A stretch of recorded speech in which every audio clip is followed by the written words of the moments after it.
Hello, good evening ને જય શ્રી કૃષ્ણ બધાને. સ્વાગત છે ફરી આજના અમારા એક નવા વિડીયોમાં. અને આજે છે ને એક શાંતિ વિડીયો શરૂ કર્યો છે, કેમ કે એમાં એવું છે કે આજે છે ને ખજૂર પાકની ડિટેલથી તમે રેસીપી આપવાની છે. જો કે ખજૂર પાક તો બધાને બનાવતા આવડતો જ હોય, પણ હું કઈ રીતે જે બનાવું છું ને એ રીતે હું તમને લોકોને પણ શેર કરું. તો એના માટે મેં છે ને જો 1 કિલો ખજૂર લીધો હતો, એને છે ને ચોખ્ખા પાણીથી ધોઈ અને ઠળિયા કાઢી અને મિક્સરમાં છે ને થોડોક આટા 1-2 લઈ લીધા હતા. એટલે કંઈક છે ને આ રીતે છે ને થોડું ઝીણો થઈ જાય. એટલે આને છે ને સાતળવામાં વાર ન લાગે ને બનતા પણ વાર ન લાગે. થોડી મહેનત થાય મિક્સરમાં છે ને ક્રશ કરવાની, પણ આ રીતે જો કરશો ને તો ઝડપથી બની જાય. આમ આપણે નહીં વાંધો આવે, શેકો ઓછો પડશે. તો જે કરી નાખ્યું છે અને છે ને આ વખતે ડ્રાયફ્રૂટનો છે ને પાવડર નાખવા મેશના પપ્પાએ કીધું, કેમ કે છે ને ઝીણા જે કટિંગ ખાવા મજાનો આ થોડું હોય ને પાવડર તો સરસ લાગે. તો એ લઈ લીધું છે. કાજુ બદામનો ભૂકો લીધો છે, પિસ્તા નથી નાખ્યા કેમ કે મેશના પણ ઓછા ભાવે એટલે. અને હારે છે ને આ વખતે લગભગ લાડુ બનાવવાની ગણતરી છે. તેમાં માટે આપણે લીધું છે ટોપરાનું છીણ અને છે ને ઘી. આપણે જેટલું ખાવે એ રીતે. અમારે છે ને ઓછું છે, મીડિયમ ખાય, બહુ નહીં, હાથ ન બગડવા જોઈએ ખાતું. તો ચલો કંઈક હું જે રીતે બનાવું છું એ રીતે કંઈક આપણે બનાવી નાખીએ ખજૂર પાક. મેં છે ને અહીં 2 થી 3 ચમચા જેટલું ઘી છે ને લઈ લીધું છે ને અને ગરમ થઈ ગયું ને પછી એમાં જે આપણે ખજૂર હતો ને એમાં એડ કરી દીધો છે. હવે એને છે ને ધીમા તાપે આપણે સાતળવાનો છે,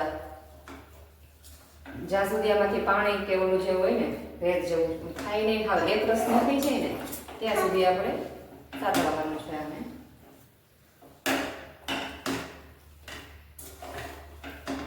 અને મેશવાનો છે ને મારી બેબીનો થોડોક અવાજ આવશે બેકગ્રાઉન્ડમાં, કેમ કે એ છે ને મારાથી કે આની જશે નહીં, એટલામાં ને એટલામાં રહેશે. એટલે થોડુંક ઇગ્નોર કરજો તમે બધા.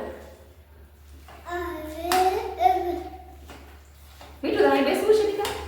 અત્યારે છે ને 5 થી 7 મિનિટ જેટલો આપણે સાતળી લીધો છે અને છે ને બની ગયો છે. અને જો ઘી વધારે કોઈ ભાવતું હોય તો અત્યારે છે ને આમાં એડ કરી દેવાનું. મેં છે ને મીડિયમ નાખ્યું છે, તો મેં ખાવ એટલું ઓછું નથી. આમાં જો ચમકે ને એ રીતે કંઈક ખબર તમને આઈડિયા જેટલું આપણને ખાવે એટલું નાખવાનું. અને ટોપરું છે ને હું દર વખતે જાજુ નાખું, પણ મીઠા પપ્પાનામાં છે ને આ વખતે ગેસ અત્યારે છે ને ઓફ કરી દીધું છે. અને આમાં છે ને અત્યારે મારું ઓછું નાખવાનું કીધું મેશા પપ્પાએ, કેમ કે આ વખતે જાજુ થોડું થઈ ગયું ને કે હવે હું ઓછું અંદર ન નાખું, માટે ઉપરથી નાખું તો નાખી કાંઈ વાંધો નહીં, અંદર ઓછું નાખીશ. અને આપણે જેટલો પાવડર જે પીસો હતો ને એ અત્યારે એડ કરી દેવાનો છે. અને આમાં ઘણા એલચીનો પાવડર છે કે સૂંઠ પાવડર હોય એડ કરવું હોય તો પણ કરાય, પણ અમારે કોઈ એવું કંઈ ઓછું આમાં ખાવે. ખજૂર પર ખાવ સાદું ને સિમ્પલ એવું છે ખાવાવાળા બધા, એટલે એવો કંઈક બનાવવું છું. તો ચાલો હવે છે મને મિક્સ કરી દઉં.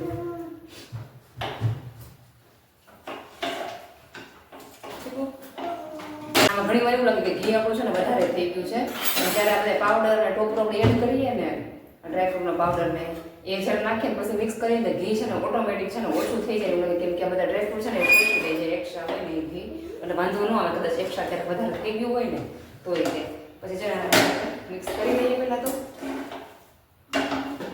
આપણે જે આ માવો હતો ને એ બધું એક્ઝેક્ટ જો સરસ મજાનો છે ને એકદમ મસ્ત બની ગયું છે. અને મેશમાં પપ્પાની ફરમાઈશ પ્રમાણે છે ને આપણે લાડવાનો કંઈ પ્લાન કેન્સલ થયો છે. ફોન કરીને પૂછ્યું તો હવે કે મને છે ને કે પીસ ખાવાની જુદા મજા આવે છે લાડવા કરતાં. તો ચાલો કીધું એક થાળીમાં છે મેં થોડું ઘી આપણે લગાડી દીધું છે, એમાં માવા પાથરી બસ. હવે ચાલો આપણે કરી નાખીએ. હવે દીકું ખાવું છે.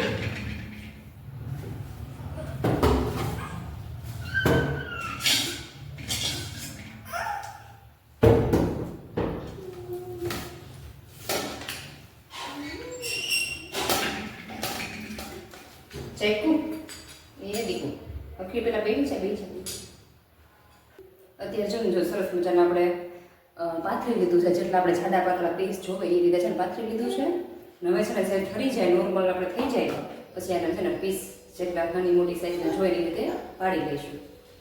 અત્યારે છે ને જો ખજૂર પાક છે ને આપણો ઠરી ગયો તો જે બનાવ્યો હતો ને એટલે છે ને એના જો ભાઈ સરસ મજાના છે ને આપણે છે ને પીસ કરીને છે ને જો ભરી લીધા છે. તો કંઈક જો આવી રીતે છે.